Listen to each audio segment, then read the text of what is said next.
Hi, I'm Laurel Hanlon with 5 Star Performance Horses, and today we are going to talk about basics of trail. I know I have a lot of videos up online, but I have a microphone now, and I thought it would be fair to you guys if I started narrating them, because you miss a lot of what goes on by just text at the bottom. So we're going to give this a whirl and see what we can do. So I want to cover the very basic of trail. There is 3 strides that you need to know and write down, memorize. It's very important, okay? So the strides is the walk, the jog, and the lope over. And they all have a certain feet that they are away from each other so that you can be successful doing every obstacle. So the walk over is 2 feet. It can be 2 feet for 1 stride, 4 feet for 2 strides, 6 feet for 3 strides, etc., etc. So the jog over is going to be 3 feet for 1 stride. And then it is any combination, again, like the walk. So 3 feet is 1 stride, 6 feet is 2 strides, etc., etc. Now the lope over is 6 feet. So 6 feet is 1 stride, 12 feet is 2 strides, etc., etc. So you will always see those at the show. In the rule books, they're not exactly written as 2, 3, and 6 feet. They can have an inch or 2 difference one way or another. So when you're in a trail class, you need to walk the trail course. That is why it is so important. So today, I really want to just walk you and jog you and walk you through this wagon wheel behind me. Video, so I'm going to go ahead and narrate over it. So the purpose of this walkover is to teach you and show you what 9 strides in between these poles is going to look like. In the shows, I doubt you're going to see something like this, but it's a good representation for what you'll do ahead of it, the jog, and eventually the lope overs. So there's going to be, like I said, 9 strides in between each pole, and that's what you want to aim for, because this is going to give you the line for the jog and the lope. It's just a good representation. So when he goes over 1, 2, 3, 4, 5, 6, 7, 8, 9.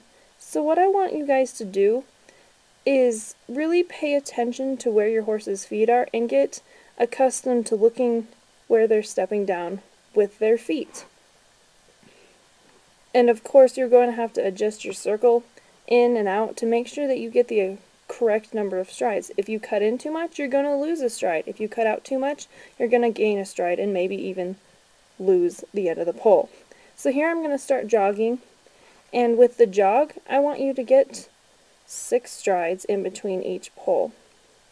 So when he goes over this next one, I'm going to count it out for you. 1, 2, 3, 4, 5, 6, 7.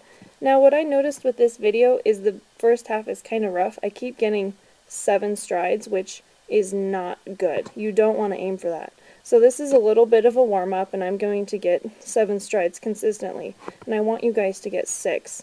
So as I warm up, you're going to start noticing I cut him in a little bit more, and we start getting those 6 strides. Again, he is kind of rusty. We haven't done trail in a little while. He's coming off of a vacation. So let's start counting strides when he gets over.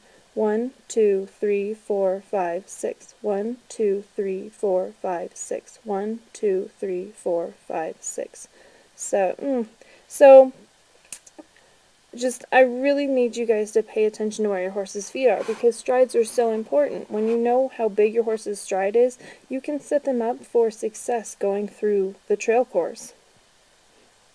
And another huge thing is you can't cut in your circle too much or you won't get enough strides. Make sure your circle is very round and you approach the poles going as straight as you can. Yes, we're coming off of a curve, but set your horse up for success.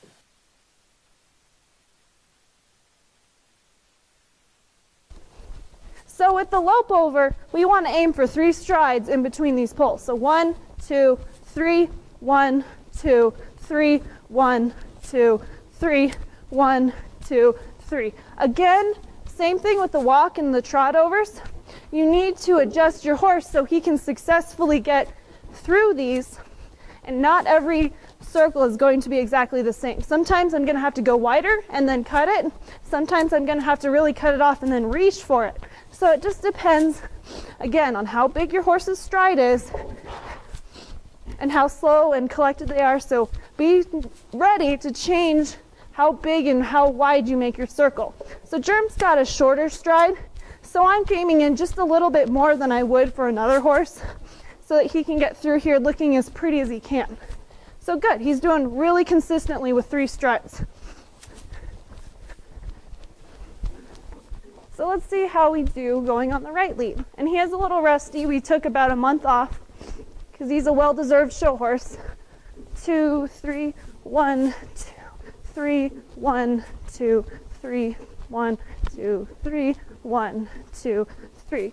So this direction, if you notice, he's really cutting the corners off because he's got a very short stride going on. So I'm going to adapt to it, and I'm going to make sure that I can steer him in close enough so that he can get those 3 strides. All right, so there he got 2 strides and he cut in way too much. Good, so 1, 2, 3, 1, 2, 3, 1, 2, 3, 1, 2, 3, 1, 2, 3, 1, 2, 3. Good, so as you watch these trail videos, you're gonna find that I count a lot. If you hear my thoughts, it's just like a metronome for the trail class. You should always know how many strides there are, where their feet are, and what to aim for. Good. I had to fix that one because he was trying to curve in again, and I pushed him out with my inside leg. 2, 3, 1, 2, 3, 1, 4, 1, 2, 3, 1, 2, 3. So he tries to keep cutting in on this pole right here. So 1, 3, and I'm going to pay attention to that. 2, 3, 1, 2, 3.